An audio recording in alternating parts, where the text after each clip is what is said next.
ಎಲ್ಲರಿಗೂ ನಮಸ್ಕಾರ. Abraham Hicks ಅವ್ರು ಹೇಳ್ತಾರಲ್ವಾ, everything is always working out for me ಅಂತ. ಅದನ್ನ ಹೇಳ್ಕೊಳ್ತಾ ಇರಿ ನೀವು. Everything is always working out for me, everything is always working out for me ಅಂತ. ಅವಾಗ ನೋಡಿ ನಿಮ್ ಲೈಫಲ್ಲಿ ಹೆಂಗೆ ಮ್ಯಾಜಿಕ್ ತರ ಚೇಂಜಸ್ ಆಗ್ತಾ ಹೋಗುತ್ತೆ. ನಿಮ್ಗೆ ಗೊತ್ತಿರಲ್ಲ, ಒಂದು ಮಿರಾಕಲ್ ತರ ಚೇಂಜಸ್ ಆಗೋಗ್ಬಿಡುತ್ತೆ ಲೈಫ್ ನಮ್ದು. ಯಾವಾಗ್ಲೂ ಅಷ್ಟೇನೆ ಹೇಳತ್ತೆ ಲೈಫು. ನಿನ್ನ ಲೈಫಲ್ಲಿ ನಿಮ್ಗೆ ಯಾವ ಟೈಮಿಗೆ ಏನೇನ್ ಬೇಕು ಅಂತಿರುತ್ತೋ ಅದನ್ನ ನಾನು ಖಂಡಿತವಾಗ್ಲೂ ಕೊಡ್ತೀನಿ. ಯಾವಾಗ ನೀನ್ ಬಿಲೀವ್ ಮಾಡ್ತೀಯಾ, ಆಸ್ಕ್ ಮಾಡ್ತೀಯಾ, ಆಮೇಲಿಂದ ರಿಸೀವ್ ಮಾಡ್ತೀಯಾ ಅಂತ. ಸೊ ಅದಕ್ಕೆ ತುಂಬಾ ಇಂಪಾರ್ಟೆಂಟು ಕೇಳ್ಕೊಳ್ಳೋದು. ಕೇಳ್ಕೊಂಡಾದ್ಮೇಲೆ ಬಿಲೀವ್ ಮಾಡೋದು. ಬರೀ ನಾನು ಕೇಳ್ಕೊಂಡು ಸುಮ್ನೆ ಇವಾಗ ಎಷ್ಟೊಂದ್ ಜನ ಹೇಳ್ತಾರೆ, ನಾನು ಅಫರ್ಮೇಶನ್ ಹೇಳ್ಕೊಳ್ತಾ ಇದ್ದೀನಿ, ಏನೂ ಆಗ್ತಾನೆ ಇಲ್ಲ ನನ್ನ ಜೀವನದಲ್ಲಿ, ಏನಪ್ಪಾ ಏನ್ ಮಾಡ್ಲಿ ಅಂತ ಅನ್ಕೊಂಡು ಸುಮ್ನೆ ಅಫರ್ಮೇಶನ್ ಹೇಳ್ಕೊಳ್ತಾ ಇದ್ರೆ ಏನೂ ಆಗಲ್ಲ. ಆ ಅಫರ್ಮೇಶನ್ ಹೇಳ್ಕೊಳ್ಳುವಾಗ ನೀವು ಅದಕ್ಕೆ ಫೀಲಿಂಗ್ ತಗೊಂಡ್ ಬರ್ಬೇಕು, ಆಮೇಲೆ ಬಿಲೀವ್ ಮಾಡ್ಬೇಕು. ಸೊ ಈ ಸ್ವಿಚ್ ವರ್ಡ್ಸ್ ಆಗ್ಲಿ, ಅಫರ್ಮೇಶನ್ಸ್ ಆಗ್ಲಿ, ಯಾವುದೇ ಆಗ್ಲಿ, ನಾವ್ ಅದನ್ನ ಹೇಳುವಾಗ ನಾವು ಫೀಲ್ ಕೊಡ್ತೀವಿ ಅದಕ್ಕೆ, ಆಮೇಲೆ ಬಿಲೀವ್ ಮಾಡ್ತೀವಿ. Yes we can do this ಅಂತ ಅನ್ಕೊಂಡು. ಆವಾಗ ನೋಡಿ ಈ ವರ್ಡ್ಸ್ ಆಗ್ಲಿ, ಅಫರ್ಮೇಶನ್ಸ್ ಆಗ್ಲಿ ಎಲ್ಲಾನು ವರ್ಕ್ ಆಗೋದು ನಮಗೆ ಬೇಕಾಗೋ ತರದಲ್ಲಿ. ಇಲ್ಲ ಅಂದ್ರೆ ಅದೆಲ್ಲ ಬರೀ ವರ್ಡ್ಸ್. ನೀವು 10 ಸಲ ಅಲ್ಲ, 100 ಸಲ ಅಲ್ಲ, ಇಡೀ ದಿನ 24 hours ಅದನ್ನ ಬೇಕಂದ್ರೆ ಅಫರ್ಮೇಶನ್ಸ್ ಹೇಳ್ಕೊಳ್ತಾ ಇರಿ, ಸ್ವಿಚ್ ವರ್ಡ್ಸ್ ಹೇಳ್ಕೊಳ್ತಾ ಇರಿ, ಯಾವ್ದು ವರ್ಕ್ ಆಗಲ್ಲ. ಯಾಕಂದ್ರೆ ನೀವು ಬಿಲೀವ್ ಮಾಡ್ಲಿಲ್ಲ, ಫೇತ್ ಇಲ್ಲ ನಿಮಗೆ ಅದ್ರಲ್ಲಿ. ಅಯ್ಯೋ ಏನೋ ಹೇಳ್ತಾ ಇದ್ದೀನಿ ಅಂತ ಅನ್ಕೊಂಡು. ಸೊ ಅದೆಲ್ಲ ಮಾಡಿದ್ರೆ ಆಗೋದೇ ಇಲ್ಲ. ಸೊ ಅದಕ್ಕೋಸ್ಕರ ನೀವು ಯಾವಾಗ್ಲೂ ಆಸ್ಕ್ ಮಾಡಿ, ಬಿಲೀವ್ ಮಾಡಿ, ಫೇತ್ ಇಟ್ಕೊಳ್ಳಿ, ಆಮೇಲಿಂದ ರಿಸೀವ್ ಮಾಡೋದಕ್ಕೆ ರೆಡಿಯಾಗಿ. ಸೊ ರಿಸೀವ್ ಮಾಡೋದಿಕ್ಕೂ ಅಷ್ಟೇನೆ ಗೊತ್ತಾ. ಇವಾಗೆಲ್ಲ ನೀವು ಕೇಳ್ತಾ ಇರ್ತೀರಾ, ಇಷ್ಟು ಬೇಕು, ಅಥವಾ ಈ ಜಾಬ್ ಬೇಕು, ಈ ಹೆಲ್ತ್ ಬೇಕು, ಈ ಪಾರ್ಟ್ನರ್ ಬೇಕು, ಈ ಗಂಡ ಬೇಕು, ಈ ಹೆಂಡತಿ ಬೇಕು, ಏನೇ ಒಂದಿರ್ಬೋದು, ಎಲ್ಲಾನು ಕೇಳ್ತಾ ಇರ್ತೀರಾ ಅಂತಂದಾಗ ನೀವು ಒಳಗಿಂದ ರೆಡಿಯಾಗಿ ಆ ಲೆವೆಲ್ಗೆ ರೀಚ್ ಆಗ್ಬೇಕು. ಯೂನಿವರ್ಸು ನಿಮ್ಮನ್ನ ಟೆಸ್ಟ್ ಮಾಡತ್ತೆ. ನೀವು ಇವಾಗ ಫಾರ್ ಎಕ್ಸಾಂಪಲ್ ನೀವು $1 million ಬೇಕು ಅಂತ ಅನ್ಕೊಂಡಿದ್ದೀರಾ. ಸೊ $1 million ಕೊಡಕ್ಕೆ ಸೊ ನಿಮಗೆ ಅದನ್ನ ಹೇಗೆ ಸಂಭಾಳಿಸೋದು ಅನ್ನೋದು ಒಂದು ರೆಡಿ ಇದೆಯಾ, ನಾಲೆಡ್ಜ್ ಇದೆಯಾ ಅಂತ ಎಲ್ಲ ನೋಡತ್ತೆ ಯೂನಿವರ್ಸ್ ಕೂಡ. ಆಮೇಲಿಂದ ಅದಕ್ಕೆ ಬೇಕಾಗೋ ತರ ನಾಲೆಡ್ಜ್ ಎಲ್ಲ ನಿಮ್ಗೆ ಕೊಡಕ್ಕೂ ಟ್ರೈ ಮಾಡುತ್ತೆ. ಸೊ ನೀವ್ ಅದನ್ನೆಲ್ಲ ತಗೊಂಡು ಆಮೇಲೆ ಯಾವಾಗ ನೀವು ರೆಡಿ ಆಗ್ತೀರಾ ಆವಾಗ ನಿಮ್ಗೆ $1 million ಕೂಡ ಸಿಕ್ಕತ್ತೆ.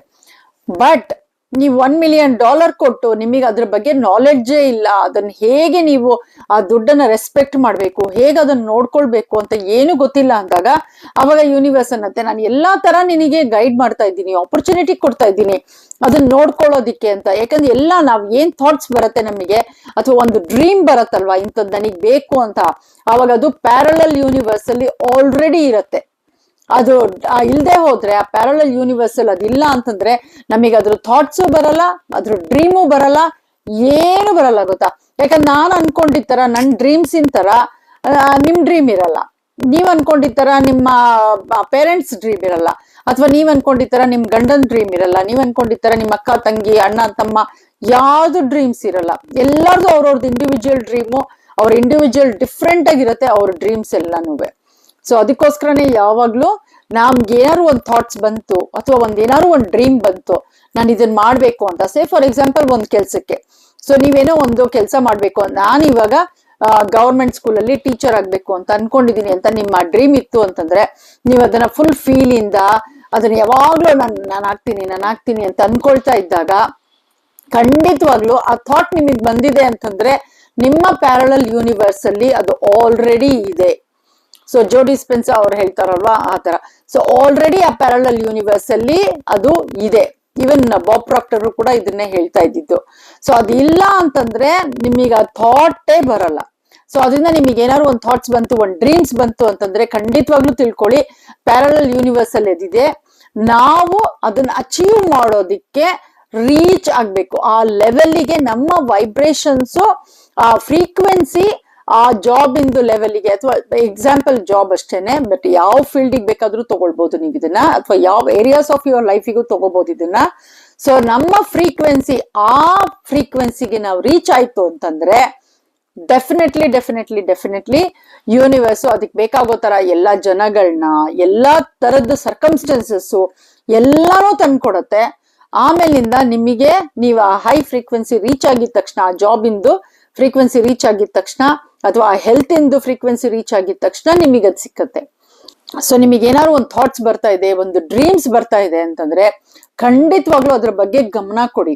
ಪದೇ ಪದೇ ಪದೇ ಪದೇ ನಿಮಗೆ ಅದು ಅನಿಸ್ತಾ ಇದೆ ನಾನು ಇದ್ ಮಾಡ್ಬೇಕು ಅಂತ ಅನ್ಕೊಂಡು ಅಂತಂದ್ರೆ ಖಂಡಿತವಾಗ್ಲೂ ಅದು ನಿಮ್ಮ ಡ್ರೀಮು, ಅದು ಆಲ್ರೆಡಿ ಪ್ಯಾರಲಲ್ ಯೂನಿವರ್ಸ್ ಅಲ್ಲಿ ಇದೆ. ಸೊ ಅದನ್ನ ನೀವು ರೀಚ್ ಮಾಡೋದಿಕ್ಕೆ ಏನಾಗ್ಬೇಕು, ಆ ಹೈ ಫ್ರೀಕ್ವೆನ್ಸಿಗೆ ಬರ್ಬೇಕು. ಸೊ ಅದಕ್ಕೆ ಬೇಕಾಗೋ ತರ ನೀವು ಡಿಸಿಷನ್ಸ್ ತಗೊಳ್ಳಿ, ಅದಕ್ಕೆ ಬೇಕಾಗೋ ತರ ನೀವು ಆಕ್ಷನ್ಸ್ ತಗೊಳ್ಳಿ. ಆಮೇಲೆ ನೋಡಿ ನಿಮ್ ಲೈಫ್ ಅಲ್ಲಿ ಏನ್ ಬೇಕಾದ್ರೂ ಕ್ರಿಯೇಟ್ ಮಾಡ್ಬೋದು. Everything and anything is possible in our life. ಏನ್ ಬೇಕಾದ್ರೂ ಅಚೀವ್ ಮಾಡ್ಬೋದು ನಾವು ಯಾವಾಗ ಅದ್ರ ಬಗ್ಗೆ ನಾವು ಆಕ್ಷನ್ ತಗೊಳ್ತೀವಿ, ಡಿಸಿಷನ್ ತಗೊಳ್ತೀವಿ, ಆಮೇಲಿಂದ ಅದ್ರ ಬಗ್ಗೆ ಬಿಲೀವ್ ಮಾಡ್ತೀವಿ. ಬಿಲೀವ್ ಮಾಡೋದು, ಫೇತ್ ಇಟ್ಕೊಳ್ಳೋದು ತುಂಬಾ ತುಂಬಾ ತುಂಬಾ ಇಂಪಾರ್ಟೆಂಟ್. ಇವತ್ತಿನ ವಿಡಿಯೋದಲ್ಲಿ ಸ್ವಿಚ್ ವರ್ಡ್ಸ್ ವರ್ಕ್ಶಾಪ್ ಬಗ್ಗೆ ನಾನು ಇನ್ಫಾರ್ಮೇಶನ್ ಕೊಡ್ತೀನಿ. ತುಂಬಾ ಜನ ಕೇಳಿದ್ರಿ ಸ್ವಿಚ್ ವರ್ಡ್ಸ್ ಇಂದ ವರ್ಕ್ಶಾಪ್ ಮಾಡಿ ಅಂತ ಹೇಳಿ. ಸೊ ಏಪ್ರಿಲ್ 2ನೇ ತಾರೀಕು 2 ಗಂಟೆ ಇಂಡಿಯನ್ ಟೈಮಿಂಗ್ಸ್ಗೆ ಸ್ವಿಚ್ ವರ್ಡ್ಸ್ ಇಂದು ವರ್ಕ್ಶಾಪ್ ಮಾಡ್ತಾ ಇದ್ದೀನಿ ನಾನು. ಇದಕ್ಕೆ ಯಾರು ಬೇಕಾದ್ರೂ ಜಾಯ್ನ್ ಆಗ್ಬೋದು. ಆಲ್ರೆಡಿ ಇದಕ್ಕೆ ಇವಾಗ ಸುಮಾರು ಜನ ಜಾಯ್ನ್ ಆಗ್ತೀನಿ ಅಂತ ಹೇಳಿ ನನಗೆ ಇಮೇಲ್ ಎಲ್ಲ ಕಳ್ಸಿದೀರಾ. ಆಮೇಲೆ ಅವರೆಲ್ಲರಿಗೂ thank you so much join ಆಗ್ತಾ ಇರೋದಕ್ಕೆ ನೀವು ಈ ವರ್ಕ್ಶಾಪ್ಗೆ. ಸೊ ಈ ವರ್ಕ್ಶಾಪಿಗೆ ನಿಮ್ಗೆ 2222 rupees ಆಗತ್ತೆ, ಆಯ್ತಾ. ಇದು 1 ಗಂಟೆಯಿಂದ 2 ಗಂಟೆ ತನಕ ಆಗತ್ತೆ. ಸೊ ಈ ಸ್ವಿಚ್ ವರ್ಡ್ಸ್ ವರ್ಕ್ಶಾಪ್ ಅಲ್ಲಿ ನಾನು ಏನೇನು ಹೇಳ್ಕೊಡ್ತೀನಿ ಅಂತ ಹೇಳಿದ್ರೆ, ಸೊ ಸ್ವಿಚ್ ವರ್ಡ್ಸ್ ಅಂದ್ರೆ ಏನು ಫಸ್ಟ್ ಆಫ್ ಆಲ್, ಆಮೇಲೆ ಆ ಸ್ವಿಚ್ ವರ್ಡ್ಸ್ ಅನ್ನ ಯಾವ ರೀತಿನೆಲ್ಲ ಯೂಸ್ ಮಾಡ್ಬೋದು, ಆಮೇಲೆ ಯಾವ ಸ್ವಿಚ್ ವರ್ಡ್ಸ್ ಯಾವ್ದಕ್ಕೋಸ್ಕರ ಯೂಸ್ ಮಾಡ್ಕೊಳ್ತೀವಿ ಅಂತ ಹೇಳಿ. ಸೊ ಇದೆಲ್ಲಾನು ನಾನು ಫುಲ್ಲು ಕ್ಲಿಯರ್ ಆಗಿ ನಿಮ್ಮೆಲ್ಲರಿಗೂ ಹೇಳ್ಕೊಡ್ತೀನಿ. ಸೊ ಈ ವರ್ಕ್ಶಾಪ್ ಅಲ್ಲಿ ಏನಾಗತ್ತೆ ಅಂತ ಹೇಳಿದ್ರೆ, ಸೊ ನೀವು ನೀರ್ ತಗೊಂಡ್ ಬರ್ಬೇಕು, ಒಂದ್ ಬುಕ್ ತಗೊಂಡ್ ಬರ್ಬೇಕು, ಒಂದ್ ಪೆನ್ ತಗೊಂಡ್ ಬರ್ಬೇಕು, ಆಯ್ತಾ. ಸೊ ಇದಿಷ್ಟು ತಗೊಂಡ್ ಬಂದ್ರೆ ಸಾಕು ಅಷ್ಟೇನೆ. ಆಮೇಲೆ ಸೊ ಸ್ವಿಚ್ ವರ್ಡ್ಸ್ ನ ಯಾವ ರೀತಿನಲ್ಲೆಲ್ಲ ಯೂಸ್ ಮಾಡ್ಕೊಳ್ಬಹುದು, ಆಮೇಲೆ ಯಾವ ತರ ನಮ್ ಬೆನಿಫಿಟ್ಸ್ಗೆ ಈ ಸ್ವಿಚ್ ವರ್ಡ್ಸ್ ಗಳನ್ನೆಲ್ಲ ಯೂಸ್ ಮಾಡ್ಕೊಳ್ಬಹುದು ನಮ್ ಲೈಫ್ ಅಲ್ಲಿ ನಾವು ಪಾಸಿಟಿವ್ ಚೇಂಜಸ್ ತಗೊಂಡ್ ಬರೋದಕ್ಕೆ ಅಂತ ಹೇಳಿ. ಸೊ ಮತ್ತೆ ಇದು ಯಾವ ತರ ಆಕ್ಟ್ ಮಾಡುತ್ತೆ ನಮ್ ಲೈಫ್ ಅಲ್ಲಿ, ಯಾವ ಸ್ವಿಚ್ ವರ್ಡ್ಸ್ ಯಾವ್ದಕ್ಕೆ ಯೂಸ್ ಮಾಡ್ಬೋದು. ಸೊ ಇದೆಲ್ಲಾನು ನಾನು ಫುಲ್ಲು ಕ್ಲಿಯರ್ ಆಗಿ ನಿಮ್ಮೆಲ್ಲರಿಗೂ ಹೇಳ್ಕೊಡ್ತೀನಿ. ಆಮೇಲೆ ಲಿಸ್ಟ್ ಆಫ್ ಸ್ವಿಚ್ ವರ್ಡ್ಸ್ ಕೊಡ್ತೀನಿ. ಸೊ ನೀವು ಯಾವ್ದಕ್ಕೆ ಯಾವ ತರ ಕಾಂಬಿನೇಷನ್ ಮಾಡಿ ಯೂಸ್ ಮಾಡ್ಕೊಳ್ಬಹುದು ಎಲ್ಲಾನು ಫುಲ್ಲು ಡೀಟೇಲ್ ಆಗಿರತ್ತೆ. ಸೊ ಯಾರಿಗ್ ಬೇಕು ಅಂತ ಇದೆ, ಯಾರಿಗ್ ಇಂಟ್ರೆಸ್ಟ್ ಇದೆ ಸ್ವಿಚ್ ವರ್ಡ್ಸ್ ಅನ್ನು ಕಲಿಬೇಕು ಅಂತ ಅನ್ಕೊಂಡು, ಸೊ ಅವರೆಲ್ಲರೂ ಕೂಡ ಈ ಸ್ವಿಚ್ ವರ್ಡ್ಸ್ ವರ್ಕ್ಶಾಪಿಗೆ ಜಾಯ್ನ್ ಆಗಿ ಆಮೇಲಿಂದ ಇದ್ರದ್ದು ಬೆನಿಫಿಟ್ಸ್ ಪಡ್ಕೊಳ್ಳಿ. ಯಾಕಂದ್ರೆ ತುಂಬಾ ಜನ ಆಲ್ರೆಡಿ ನೀವು ಸಕ್ಸಸ್ ಸ್ಟೋರೀಸ್ ಕಳ್ಸಿದೀರಾ ಸ್ವಿಚ್ ವರ್ಡ್ಸ್ ಯೂಸ್ ಮಾಡ್ಕೊಂಡು. ಆಮೇಲೆ ನಂದು create your dream life course ಇದೆ, ಅದನ್ನ ಯೂಸ್ ಮಾಡ್ಕೊಂಡು, ಆಮೇಲಿಂದ ನೀವು ವಿಡಿಯೋಸ್ಗಳೆಲ್ಲ ವಾಚ್ ಮಾಡ್ಬಿಟ್ಟು ಸೊ ಅದನ್ನೆಲ್ಲ ಯೂಸ್ ಮಾಡ್ಕೊಂಡು ನೀವು ಹೇಗೆಲ್ಲ ಮ್ಯಾನಿಫೆಸ್ಟ್ ಮಾಡಿದೀರಾ, ಹೇಗೆಲ್ಲ ಸಕ್ಸಸ್ ಪಡ್ತಿದ್ದೀರಾ ನಿಮ್ ಮ್ಯಾನಿಫೆಸ್ಟಿಂಗ್ ಜರ್ನಿನಲ್ಲಿ, ಯಾವ ತರ ಇದೆಲ್ಲನೂ ಯೂಸ್ ಆಗಿದೆ ನಿಮ್ಗೆ ಅಂತ ಅನ್ಕೊಂಡು. ಸೊ ತುಂಬಾ ಚೆನ್ನಾಗಿದೆ ಸಕ್ಸಸ್ ಸ್ಟೋರೀಸ್ ಎಲ್ಲ ನೀವು ಕಳ್ಸಿರೋದು. ಸೊ ಇನ್ನು ನಾನು ಸಕ್ಸಸ್ ಸ್ಟೋರೀಸ್ ಮಾಡ್ತೀನಿ. ಸೊ ನಿಮ್ಗೆ ಇಂಟ್ರೆಸ್ಟ್ ಇದೆ ನಿಮ್ಮ ಲೈಫ್ ಅಲ್ಲಿ ನೀವು ಪಾಸಿಟಿವ್ ಆಗಿ ಚೇಂಜಸ್ ತಗೊಂಡ್ ಬರ್ಬೇಕು, ನಿಮ್ಮ ಫ್ಯೂಚರ್ ನ ನೀವು ಚೇಂಜ್ ಮಾಡ್ಕೊಳ್ಬೇಕು, ಎಲ್ಲಾ ರೀತಿನಲ್ಲೂ ಅಷ್ಟೇನೆ. ನಿಮ್ಗೆ ಒಳ್ಳೆ ಲವ್ ಬೇಕಾಗಿದೆ, ಒಳ್ಳೆ ರಿಲೇಶನ್ಶಿಪ್ ಬೇಕಾಗಿದೆ, ಅಬಂಡೆನ್ಸ್ ಆಫ್ ಮನಿ ಬೇಕಾಗಿದೆ, ವೆಲ್ತ್ ಬೇಕಾಗಿದೆ, ಮನೆ ಕಟ್ಟಬೇಕಾಗಿದೆ, ಹೆಲ್ತ್ ಚೆನ್ನಾಗಿರ್ಬೇಕಾಗಿದೆ, ಮಕ್ಕಳಾಗ್ಬೇಕಾಗಿದೆ, ಆಮೇಲಿಂದ boy friend girl friend relationship ಚೆನ್ನಾಗಾಗ್ಬೇಕಾಗಿದೆ. ಸೊ ಎಲ್ಲ ಬಿಸ್ನೆಸ್ ಚೆನ್ನಾಗಾಗ್ಬೇಕಿದೆ. ಎಲ್ಲದಕ್ಕೂ ಯಾವ್ದಕ್ಕೆ ನಮ್ಮ ಲೈಫ್ ಅಲ್ಲಿ ನಮ್ಗೆ ಬೇಕು ಅಂತ ಡ್ರೀಮ್ಸ್ ಇದೆಯೋ ನಾವು ಅದೆಲ್ಲದಕ್ಕೂ ಸ್ವಿಚ್ ವರ್ಡ್ಸ್ ಯೂಸ್ ಮಾಡ್ಕೊಂಡು ನಾವು ಅದನ್ನೆಲ್ಲ ಪಡಿಬಹುದು. ತುಂಬಾ ತುಂಬಾ ತುಂಬಾ ಪವರ್ಫುಲ್ ಸ್ವಿಚ್ ವರ್ಡ್ಸ್ ಮಾತ್ರ. ಆಮೇಲಿಂದ ಇದನ್ನ ಯೂಸ್ ಮಾಡ್ಕೊಂಡವರು ಯಾರಿಗೂ ಕೂಡ ಯಾವತ್ತೂ ಇದುವರೆಗೂ ಫೇಲ್ಯೂರ್ ಅಂತ ಆಗೇ ಇಲ್ಲ. ಸೊ ಅಷ್ಟು ಪವರ್ಫುಲ್ ಇದೆ, ಅಷ್ಟು ಎನರ್ಜಿ ಇದೆ ಈ ಸ್ವಿಚ್ ವರ್ಡ್ಸ್ ಗಳಲ್ಲಿ. ಸೊ ಅದರಿಂದ ಇದನ್ನ ಕಲಿಬೇಕು ಅಂತಾಗ ಅದು ಕರೆಕ್ಟ್ ಆಗಿ ನಾವು ಅದನ್ನೆಲ್ಲ ಮಾಡ್ಬೇಕು. ನಮ್ಮ ಲೈಫ್ ಅಲ್ಲಿ ಅದು ನಮ್ಗೆ ಚೇಂಜಸ್ ತಂದ್ಕೊಡ್ಬೇಕು ಅಂದಾಗ ಸೊ ಅದು ಹೇಗಿರತ್ತೆ ಏನು ಎಲ್ಲ ಕಲಿಯೋದು ತುಂಬಾ ಇಂಪಾರ್ಟೆಂಟ್. ಸೊ ಅದನ್ನ ನಾವು ಕಲ್ತಾಗ ನಮ್ಮ ಬೆನಿಫಿಟ್ಸ್ಗೆ ನಾವೇನೆ ಅದನ್ನ ಯೂಸ್ ಮಾಡ್ಕೊಳ್ಬಹುದು ಯಾವ ರೀತಿ ಬೇಕಾದ್ರೂ. ಸೊ ಅದಕ್ಕೋಸ್ಕರ ನಾನು ಈ ಸ್ವಿಚ್ ವರ್ಡ್ಸ್ ನ ವರ್ಕ್ಶಾಪ್ ನ ಇಟ್ಟಿದ್ದೀನಿ. ಸೊ ಯಾರು ಬೇಕಾದ್ರೂ ಜಾಯ್ನ್ ಆಗಿ ಇದಕ್ಕೆ. ಆಮೇಲಿಂದ ರೆಕಾರ್ಡೆಡ್ ವಿಡಿಯೋಸ್ ಸಿಕ್ಕತ್ತಾ ಅಂತ ನೀವು ಕೇಳ್ತೀರಾ ಕ್ವೆಶನ್ಸ್ ತುಂಬಾ ಜನದ್ ಬರುತ್ತೆ. ಇಲ್ಲ, ನಾನು ರೆಕಾರ್ಡೆಡ್ ವಿಡಿಯೋಸ್ ನಾನು ಯಾರಿಗೂ ಕೊಡಲ್ಲ, ಯಾಕಂದ್ರೆ ಅದರಲ್ಲಿ ಬೇರೆ ಜನಗಳು ಎಲ್ಲ ಇರ್ತಾರಲ್ವಾ. ಸೊ ಅದಕ್ಕೆ ಅದು ಕಾನ್ಫಿಡೆನ್ಶಿಯಾಲಿಟಿ ಮ್ಯಾಟರ್. ಸೊ ಅದರಿಂದ ನಾನು ಯಾರಿಗೂ ಆ ಥರ ಸ್ವಿಚ್ ವರ್ಡ್ಸ್ ಇಂದು ಅಥವಾ ಯಾವುದೇ ವರ್ಕ್ಶಾಪ್ ನಾನು ಮಾಡಿದ್ರು ಕೂಡ ರೆಕಾರ್ಡ್ ಮಾಡಿದ್ರು ಕೂಡ ಆ ರೆಕಾರ್ಡ್ ಬರೀ ನನ್ನ ಸ್ಟಡಿ ಪರ್ಪಸ್ಸಿಗೆ ಇರುತ್ತೆ ಹೊರತು ನಾನು ಆ ರೆಕಾರ್ಡಿಂಗ್ಸ್ನ ಯಾರಿಗೂ ಕೊಡಲ್ಲ. ಬಟ್ ನಾನು ಲಿಸ್ಟ್ ಆಫ್ ಸ್ವಿಚ್ ವರ್ಡ್ಸು ಯಾವ್ದ್ಯಾವ್ದಿದೆ ಅಂತ ಹೇಳಿ ಅದನ್ನೆಲ್ಲ ನಾನು ನಿಮಗೆ ಕೊಡ್ತೀನಿ. ಸೊ ನೀವು ಅದನ್ನ ಯುಟಿಲೈಸ್ ಮಾಡ್ಕೊಳ್ಬೋದು. ಸೊ ಇಂಟ್ರೆಸ್ಟ್ ಇತ್ತು ಅಂತಂದ್ರೆ ಏಪ್ರಿಲ್ 2ನೇ ತಾರೀಕು 2 ಗಂಟೆ ಇಂಡಿಯನ್ ಟೈಮಿಂಗ್ಸ್ ಪ್ರಕಾರ 1ರಿಂದ 2 ಗಂಟೆ ಕಾಲದ ತನಕ ಈ ವರ್ಕ್ಶಾಪ್ ನಡೆಯುತ್ತೆ. ಅದು 2222 ರುಪೀಸ್ ಆಗತ್ತೆ ಇದಕ್ಕೆ. ಸೊ ನೋಡಿ ಎಲ್ಲ 2 ಅಂತಾನೆ ಬರ್ತಾ ಇದೆ. ಸೊ ಅಂದ್ರೆ ಏಂಜಲ್ಸ್ ಆರ್ ವಿತ್ ಯು, ನೀವು ರೈಟ್ ಡೈರೆಕ್ಷನ್ ಅಲ್ಲಿ ಹೋಗ್ತಾ ಇದ್ದೀರಾ. So we are protecting you, we are guiding you ಅಂತ ಹೇಳ್ಕೊಂಡು. ಸೊ ಏನಕ್ಕೆ ನನ್ಗೆ ಗೊತ್ತಿಲ್ಲ, ನಾನು ಯಾಕೆ 2ನೇ ತಾರೀಕಿಗೆ ಇಟ್ಟೆ ಇದನ್ನ ಅಂತ ಹೇಳ್ಕೊಂಡು, ಆಮೇಲೆ ಯಾಕೆ ನಾನು 2222 ರುಪೀಸ್ ಇಟ್ಟೆ ಅಂತಲೂ ನನಗೆ ಗೊತ್ತಿಲ್ಲ. ಇಟ್ಸ್ ಜಸ್ಟ್ ನಾನು ಮೆಡಿಟೇಟ್ ಮಾಡ್ತಾ ಇರುವಾಗ ಯಾವಾಗ್ಲೂ ಅಷ್ಟೇ, ನಾನು ಮೆಡಿಟೇಟ್ ಮಾಡಕ್ ಮುಂಚೆ ನಾನು ಕ್ವೆಶನ್ ಕೇಳ್ತೀನಿ, ನಾನು ನೆಕ್ಸ್ಟ್ ಯಾವ ವಿಡಿಯೋ ಮಾಡಬೇಕು, ಯಾರಿಗೆ ಯಾವ ರೀತಿನಲ್ಲಿ ಹೆಲ್ಪ್ ಆಗತ್ತೆ ಸೊ ಅಂತ ಅನ್ಕೊಂಡು ಆ ತರ ಗೈಡ್ ಮಾಡೋಕ್ಕೆ ಕೇಳ್ತೀನಿ ನಾನು ದೇವ್ರ ಹತ್ರ. ನಾನು ದೇವ್ರನ್ನ ಬಿಲೀವ್ ಮಾಡ್ತೀನಿ ಅದಕ್ಕೆ. ಬಟ್ ನೀವುಗಳು ನಿಮಗೆ ಇಂಟ್ರೆಸ್ಟ್ ಇದೆ ಅಂತ ಹೇಳಿದ್ರೆ ಆ ಯೂನಿವರ್ಸ್ ಹತ್ರ ಯಾರನ್ನ ನೀವು ಬಿಲೀವ್ ಮಾಡ್ತೀರೋ ಅವ್ರ ಹತ್ರ ನೀವು ಮೆಡಿಟೇಟ್ ಮಾಡಕ್ ಮುಂಚೆ ನಿಮ್ಮ ಹತ್ರ ಏನಾದ್ರೂ ಕ್ವೆಶನ್ಸ್ ಇದ್ರೆ, ಇಲ್ಲ ನಿಮ್ ಲೈಫಲ್ಲೇನೆ ನಿಮ್ ಲೈಫ್ ಇಂದು ಪರ್ಪಸ್ ಏನು, ಅಥವಾ ನಾನು ಇಂಥ ಒಂದು ಸಿಚುವೇಶನ್ ಅಲ್ಲಿ ಇದ್ದೀನಿ, ಇದನ್ನ ನಾನು ಹೇಗೆ ಹೊರಗಡೆ ಬರ್ಬೇಕು ಅಂತ ಅನ್ಕೊಂಡು ಏನ್ ಬೇಕಾದ್ರೂ ಕ್ವೆಶನ್ ಕೇಳಿ. ನಿಮಗೆ ಯೂನಿವರ್ಸ್ ಇಂದ, ದೇವರಿಂದ ಅಥವಾ ಯಾರನ್ನ ನೀವು ನಂಬ್ತೀರಾ ಅವರಿಂದ ನಿಮಗೆ ಆನ್ಸರ್ ಗ್ಯಾರಂಟಿ ಸಿಕ್ಕತ್ತೆ. ಸೊ ನನಗೆ ಆವಾಗ ಸ್ವಿಚ್ ವರ್ಡ್ಸ್ ಅಂತ ಬಂತು. ಆಮೇಲಿಂದ ನಾನು ಎಷ್ಟು ಚಾರ್ಜ್ ಮಾಡಬೇಕು ನಾನು ಈ ವರ್ಕ್ಶಾಪ್ಗೆ ಅಂದಾಗ 2 ಅಂತ ಎಲ್ಲಿ ನೋಡಿದ್ರು 2. ಸೊ ನಾನು ಯೂಶಲ್ ಆಗಿ ಏನಾದ್ರು ಒಂದು ಕ್ವೆಶನ್ ಕೇಳಿದಾಗ 1 ವಾರ ಗ್ಯಾಪ್ ಕೊಡ್ತೀನಿ. ಮತ್ತೆ ಆಮೇಲೆ ಯಾವಾಗ್ಲೂ ನನ್ನ ಥಾಟ್ಸ್ ಏನಿರುತ್ತೆ ಅಥವಾ ಯಾರಾದ್ರೂ ಏನಾದ್ರು ಅದ್ರ ಬಗ್ಗೆ ರಿಲೇಟೆಡ್ ಆಗಿರೋಂಥದ್ದು ಏನಾದ್ರು ಮಾತಾಡ್ತಾರ, ಏನಾದ್ರೂ ಒಂದು ನಂಗೆ ಅದ್ರದ್ದು ಬಗ್ಗೆ ಒಂದು ಸೈನ್ ಸಿಕ್ಕತ್ತ ಅಂತ ನಾನು ಅಬ್ಸರ್ವ್ ಮಾಡ್ತಾ ಇರ್ತೀನಿ ಜಾಸ್ತಿ. ಸೊ ಅವಾಗ ಅಬ್ಸರ್ವ್ ಮಾಡಿದಾಗ ಆ 1 ವಾರ ಇಡೀ ಏನ್ ಕಾರಣಕ್ಕೆ ಅಂತ ಗೊತ್ತಿಲ್ಲ, ಯಾವಾಗ್ಲೂ 2 ಅಂತ ನಂಬರ್ಸ್ ತುಂಬಾ ಕಾಣಕ್ ಶುರುವಾಯ್ತು. So that is when I decided okay ಇದಕ್ಕೆ 2222 ರುಪೀಸ್ ಆಗ್ಬೇಕು ಅಂತ ಹೇಳ್ಕೊಂಡು.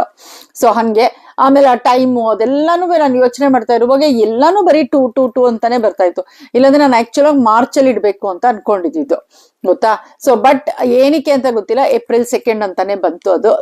ದಟ್ಸ್ ಡಿವೈನ್ ಎಲ್ಲಾನು ಮಾಡಿಸೋದು ನಮಗೆ ಆ ಡಿವೈನು ಅಥವಾ ಆ ಯೂನಿವರ್ಸು.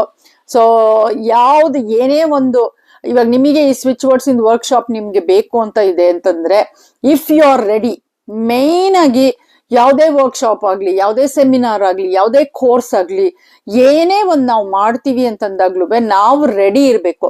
ಸೊ ನಾವು ರೆಡಿ ಇದ್ದಾಗ ಮಾತ್ರನೇ ಆ ವರ್ಕ್ಶಾಪ್ ಆಗ್ಲಿ, ಸೆಮಿನಾರ್ ಆಗ್ಲಿ, ಆ ಮೆಂಟರ್ ಆಗ್ಲಿ, ಟೀಚರ್ ಆಗ್ಲಿ ಎಲ್ಲಾನು ನಮ್ಮ ಲೈಫಲ್ಲಿ ಬರೋದು. ಸೊ ನಾವು ರೆಡಿ ಇಲ್ಲ ಅಂದಾಗ, ಸೊ ಇವಾಗ ನಾನು ಈ ವರ್ಕ್ಶಾಪ್ ನ 10 ಸಲ ಮಾಡ್ಲಿ, ನಾನು ನೀವು ರೆಡಿ ಇಲ್ಲ ಅಂತಂದ್ರೆ ಆ 10 ಸಲನೂ ನಿಮಗೆ ಜಾಯಿನ್ ಆಗಕ್ಕಾಗಲ್ಲ. ಈವನ್ ನೀವು ಇಂಟ್ರೆಸ್ಟ್ ಇದೆ ಅಂತಂದ್ರು ಕಾರ್ನರ್ ಆಫ್ ದ ಮೈಂಡ್ ಅಲ್ಲಿ ನೀವು ರೆಡಿ ಇಲ್ಲ ಅಂತಂದ್ರು ನಿಮಗೆ ಅದು ಸಿಕ್ಕಲ್ಲ, ಸಾಧ್ಯನೇ ಇಲ್ಲ ಮಾಡಕ್ಕೆ. ಯಾಕಂದ್ರೆ ನನ್ನ ಕಸಿನ್ ಒಬ್ಳಿದ್ದಾಳೆ, ನಾನ್ ಯಾವಾಗ ಈ ಲಾ ಆಫ್ ಅಟ್ರಾಕ್ಷನ್ ಅದೆಲ್ಲ ನಾನು ತಿಳ್ಕೊಂಡಿದ್ದೆ ಅವಾಗಿಂದಾನು ಅವಳು ಏನಾದ್ರೂ ಕ್ವಶನ್ ಕೇಳ್ಬೇಕು ಅಂತ ಅನ್ಕೊಳ್ತಾಳೆ, ಇಲ್ಲ. ಆಮೇಲೆ ನಾನು ಎಷ್ಟು ಸಲ ವರ್ಕ್ಶಾಪ್ ಮಾಡಿದ್ದೀನಿ, ಎಷ್ಟು ಸಲ ನಂದು ಕೋರ್ಸ್ ಎಲ್ಲ ಇದೆ, ಎಲ್ಲಾನು ಮಾಡ್ತೀನಿ ಅಂತಾಳೆ, ಅವಳಿಗೆ ಆಗಲ್ಲ. ಸೊ ನನ್ ಕಸಿನ್ ಏನೇ ಅವಳು, ನಾನ್ ಬೇಕಾದ್ರೆ ಇವಾಗ್ಲೇ ಕುತ್ಕೊಂಡು ಅವಳಿಗೆ ಹೇಳ್ಕೊಡ್ಬೋದು. ಸೊ ಎಷ್ಟು ಸಲ ನಾನು ಮಾಡಿದೀನಿ ಅದೆಲ್ಲದಕ್ಕೂ ಅವಳಿಗೆ ಆಗ್ತಾ ಇಲ್ಲ. ಯಾಕೆ ಅಂದ್ರೆ she is not ready yet ಆ ತರ. ಸೊ ಹಂಗೆ ನೀವು ರೆಡಿ ಇಲ್ಲ ಅಂತಂದ್ರೆ ಖಂಡಿತವಾಗ್ಲೂ ಇದ್ ಮಾಡಕ್ಕಾಗಲ್ಲ. ನನಗೇನೆ ಅಷ್ಟೇ ಗೊತ್ತಾ, ನಾನು ಟೆಲಿಪತಿದು ಕೋರ್ಸ್ ಮಾಡ್ಬೇಕು ಅಂತ ಇದ್ದೀನಿ. ಜನಗಳು ತುಂಬಾ ಜನ ಕೇಳಿದ್ದಾರೆ ನಂಗೆ ಮಾಡಿ ಅಂತ ಹೇಳಿ. ಎಸ್ ಮಾಡ್ತೀನಿ ಅಂತ ಅನ್ಕೊಳ್ತೀನಿ, ಬಟ್ ಏನೋ ಗೊತ್ತಿಲ್ಲ, ಯಾವ್ದೋ ಕಾರಣಕ್ಕೆ ಅದು ಮಾಡಕ್ಕೆ ಆಗ್ತಾ ಇಲ್ಲ ನನಗೆ. So that means I am not ready, ಅಥವಾ ನನ್ನ ಸ್ಟೂಡೆಂಟ್ಸ್ಗಳು ಇನ್ನು ಅದಕ್ಕೆ ಬೇಕಾಗೋ ತರ ರೆಡಿ ಆಗಿಲ್ಲ ಅಂತ ಆ ತರ ಇರ್ಬೋದು ಅಂತ ನನ್ನ ಅನ್ಕೊಳ್ಳೋದು. ಯಾವುದೇ ಒಂದು ಏನಾದ್ರೂ ನಮ್ ಲೈಫಲ್ಲಿ ಆಗತ್ತೆ ಅಂತಂದ್ರೆ ಅದಕ್ಕೆಲ್ಲ ಒಂದು ಕಾರಣ ಇದ್ದೇ ಇರತ್ತೆ.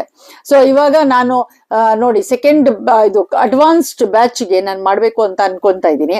ಸೊ ಅಡ್ವಾನ್ಸ್ಡ್ ಕೋರ್ಸು ಎಲ್ಲ ರೆಡಿ ಇದೆ ಗೊತ್ತಾ, ಸ್ಕ್ರಿಪ್ಟ್ ಎಲ್ಲ ಮಾಡಿ ಎಲ್ಲ ರೆಡಿ ಇಟ್ಟಿದ್ದೀನಿ ನಾನು. ಇನ್ನ ಅದನ್ನ ಮಾಡಕ್ಕೆ ನನ್ಗೆ ಟೈಮ್ ಆಗಿಲ್ಲ. ಅಂದ್ರೆ ನನ್ನ ಸ್ಟೂಡೆಂಟ್ಸ್ ಯಾರ್ಯಾರು ಈ ಕೋರ್ಸ್ ಅನ್ನು ತಗೊಳ್ತಾರೆ ಅವರು ಇನ್ನ ರೆಡಿ ಆಗಿಲ್ಲ ಅಂತ. ಸೊ ಯಾವಾಗ ನನ್ನ ಸ್ಟೂಡೆಂಟ್ಸ್ ರೆಡಿ ಆಗ್ತಾರೆ ಆವಾಗ ನಾನು ಅನ್ಕೊಂಡಿರೋ ವರ್ಕ್ಶಾಪ್ಸ್ ಆಗಲಿ, ಸೆಮಿನಾರ್ಸ್ ಆಗಲಿ ಎಲ್ಲಾನು ಬರುತ್ತೆ. ಸೊ ಯಾರಿಗೋ ಒಬ್ರಿಗಲ್ಲ, ಒಂದು 10 ಜನಕ್ಕೆ ಅಥವಾ 20 ಜನಕ್ಕೆ ಎಷ್ಟು ಜನ ಈ ಕೋರ್ಸಿಗೆ ಜಾಯಿನ್ ಆಗ್ತಾರೋ ಅವರೆಲ್ಲರೂ ಅವರ ಲೈಫಲ್ಲಿ ಚೇಂಜ್ ಮಾಡ್ಕೊಳ್ತೀವಿ ಅಂತ ಡಿಸಿಷನ್ ತಗೊಂಡಿದ್ದಾರೆ. ಸೊ ಆವಾಗ್ಲೇನೆ ಅವ್ರು ರೆಡಿ ಆಗಿದ್ದಾರೆ ಅವ್ರ ಲೈಫನ್ನ ಮ್ಯಾಜಿಕಲಿ ಕ್ರಿಯೇಟ್ ಮಾಡ್ಕೊಳ್ಳೋದಿಕ್ಕೆ ಅಂತ. ಸೊ ಅಂಥವ್ರು ಮಾತ್ರನೇ ಯಾರು ಡಿಸಿಷನ್ ತಗೊಳ್ತಾರೆ, ಯಾರು ಅವ್ರ ಲೈಫಲ್ಲಿ ಒಂದು ಎಸ್ ನಾನು ಚೇಂಜಸ್ ತಗೊಂಡ್ ಬರ್ತೀನಿ ನನ್ನ ಲೈಫಲ್ಲಿ, I can do it, I can achieve it ಅಂತ ಅನ್ಕೊಂಡು ಯಾರು ರೆಡಿ ಆಗ್ತಾರೆ ಒಳಗಿಂದ, ಫುಲ್ಲು ಅವರು ವೈಬ್ರೇಷನ್ನು ಹೈ ಆಗಿರುತ್ತೆ, ಎನರ್ಜಿ ಲೆವೆಲ್ ಡಿಫ್ರೆಂಟ್ ಆಗಿರುತ್ತೆ, ಅಕ್ಸೆಪ್ಟೆನ್ಸ್ ಜಾಸ್ತಿ ಇರುತ್ತೆ, ಓಪನ್ ಆಗಿರ್ತಾರೆ ಅವರು ಈ ತರದ್ದೆಲ್ಲ ಆಪರ್ಚುನಿಟೀಸ್ ನ ಪಡೆಯೋದಿಕ್ಕೆ. ಅಂತವ್ರಿಗೆ ಖಂಡಿತವಾಗ್ಲೂ ಈ ಕೋರ್ಸ್ ಸಿಕ್ಕತ್ತೆ. ಕೋರ್ಸ್ ಅಂತಲ್ಲ, ವರ್ಕ್ಶಾಪ್ ಎಲ್ಲಾನು ಏನೇನ್ ಡಿಸೈರ್ ಮಾಡ್ತಾರೆ, once you are ready definitely everything shows up ಅಂತ. ಜನ ನಂಗೆ ದುಡ್ಡೇ ಇಲ್ಲ ಮೇಡಮ್ ಹಾಗೆ ಹೀಗೆ ಅಂತಾರೆ. ಅದಕ್ಕೆ ನಾನು ಹೇಳ್ತೀನಿ, ನೀವ್ ಏನ್ ಮಾತಾಡ್ತಾ ಇದ್ದೀರಾ, ಏನ್ ಥಾಟ್ಸ್ ಬರ್ತಾ ಇದೆ ಅದ್ರ ಬಗ್ಗೆ ಪ್ಲೀಸ್ ಗಮನ ಕೊಡಿ ಅಂತ. ದುಡ್ಡೇ ಇಲ್ಲ ನನ್ನ ಹತ್ರ ಅಂದಿದ ತಕ್ಷಣ ನಮ್ದು ಆ ಫೀಲಿಂಗೇ ಚೇಂಜ್ ಆಗೋಗ್ಬಿಡುತ್ತೆ. ಅಯ್ಯೋ ನನ್ನ ಹತ್ರ ಇಲ್ವಲ್ಲ ಅಂತ ಲ್ಯಾಕ್ ಫೀಲಿಂಗ್ ಬಂದ್ಬಿಡತ್ತೆ. ಸೊ ಲ್ಯಾಕ್ ಫೀಲಿಂಗಿಗೆ ಹೋಯ್ತು ಅಂದಾಗ ದುಡ್ಡು ಬರಕ್ ಸಾಧ್ಯನೇ ಇಲ್ಲ. ದುಡ್ಡಂತಲ್ಲ, ಹೆಲ್ತ್ ಅಷ್ಟೇನೆ. ಇವಾಗ ನಾವೇನಾದ್ರು ಹೆಲ್ತಿಗೂ ಅಷ್ಟೇನೆ, ಅಯ್ಯೋ ನನ್ನ ಹೆಲ್ತೇ ಚೆನ್ನಾಗಿಲ್ಲ ಅಂತ ನಾವ್ ಎಷ್ಟು ಸಲ ಹೇಳ್ತಾ ಇರ್ತೀವಿ, ಅಷ್ಟು ಸಲ ಇನ್ನೂ ಆಪರ್ಚುನಿಟೀಸ್ ಬರ್ತಾ ಹೋಗುತ್ತೆ ಹೆಲ್ತ್ ಚೆನ್ನಾಗಿ ಇಲ್ದೇ ಇರೋದಿಕ್ಕೆ. ಸೊ ಆದ್ರಿಂದ ಯಾವಾಗ್ಲೂ ನಾವ್ ಏನ್ ಮಾತಾಡ್ತೀವಿ, ಏನ್ ಥಾಟ್ಸ್ ಕೊಡ್ತೀವಿ ಅದ್ರ ಕಡೆ ಗಮನ ಕೊಡಿ, ಆಯ್ತಾ. ನೀವ್ ಏನಾದ್ರು ಆತರ ಅಯ್ಯೋ ನನ್ನ ಹತ್ರ ದುಡ್ಡಿಲ್ಲ ಅಂತ ಅನ್ನೋ ಬದ್ಲಿ ನನ್ನ ಹತ್ರ ಅಬಂಡೆಂಟ್ ಆಗಿರೋ ದುಡ್ಡಿದೆ ಅಂತ ಅನ್ಕೊಂಡ್ ಆ ಫೀಲಿಂಗ್ ಅಲ್ಲಿ ಹೋಗಿ ನೀವು, ಆವಾಗ ನೋಡಿ ನಿಮ್ಮ ಬಾಡಿ ಲ್ಯಾಂಗ್ವೇಜೇ ತುಂಬಾ ಚೇಂಜ್ ಆಗ್ಬಿಡುತ್ತೆ. ನೀವು ಮುಖಾನು ನಿಮ್ದು ಎಷ್ಟು ಚೇಂಜ್ ಆಗ್ಬಿಡುತ್ತೆ ಗೊತ್ತಾ. ಅವಾಗ ಆ ಫೀಲ್ ಬಂದ ತಕ್ಷಣನೇ ನಿಮಗ್ ಚೇಂಜ್ ಆಗೋಗ್ಬಿಡುತ್ತೆ. ಸೊ ಅದರಿಂದ ಪ್ಲೀಸ್ ದಯವಿಟ್ಟು ಏನ್ ಥಾಟ್ಸು, ಏನ್ ಮಾತಾಡ್ತೀರಾ ತುಂಬಾ ಗಮನ ಇಟ್ಕೊಳ್ಳಿ ಅದ್ರ ಬಗ್ಗೆ. ಆಮೇಲಿಂದ ನಿಮ್ಮ ಲೈಫಲ್ಲಿ ಅದನ್ನೆಲ್ಲ ನೀವು ಕ್ರಿಯೇಟ್ ಮಾಡ್ಕೊಳ್ಬೇಡಿ. ನಿಮಗೆ ಏನ್ ಬೇಕು ಅಂತ ಇದೆ ಅದನ್ನ ಮಾತ್ರ ಕ್ರಿಯೇಟ್ ಮಾಡಿ, ಓಕೆನಾ. ಸೊ ಯಾರು ಬೇಕಾದ್ರೂ ಈ ಸ್ವಿಚ್ ವರ್ಡ್ಸ್ ವರ್ಕ್ಶಾಪಿಗೆ ಜಾಯಿನ್ ಆಗಿ. ಇದು ಏಪ್ರಿಲ್ 2ಗೆ 2 ಗಂಟೆ ಇಂಡಿಯನ್ ಟೈಮಿಂಗ್ಸ್ ಪ್ರಕಾರ ಇದೆ. 2222 ರುಪೀಸ್. ಇದಕ್ಕೆ ಆಲ್ರೆಡಿ ಇವಾಗ 25 ಜನ ಇಂಟ್ರೆಸ್ಟ್ ತೋರಿಸ್ಬಿಟ್ಟು ಸೈನ್ ಅಪ್ ಮಾಡ್ಬಿಟ್ಟಿದ್ದಾರೆ. ಇನ್ನ ಕೆಲವು ಸೀಟ್ಸ್ ಮಾತ್ರನೇ ಬಾಕಿ ಇದೆ. ಸೊ ನಿಮಗೂ ಇಂಟ್ರೆಸ್ಟ್ ಇತ್ತು ಅಂತಂದ್ರೆ ದಯವಿಟ್ಟು ಜಾಯಿನ್ ಆಗಿ. ಎಲ್ಲ ಹೇಳ್ಕೊಡ್ತೀನಿ ಸ್ವಿಚ್ ವರ್ಡ್ಸ್ ಬಗ್ಗೆ. ಸೊ ಯೂಟಿಲೈಸ್ ಮಾಡ್ಕೊಳ್ಳಿ ಈ ವರ್ಕ್ಶಾಪ್ ಆಪರ್ಚುನಿಟಿನ, ಓಕೆನಾ. Thank you so much for watching.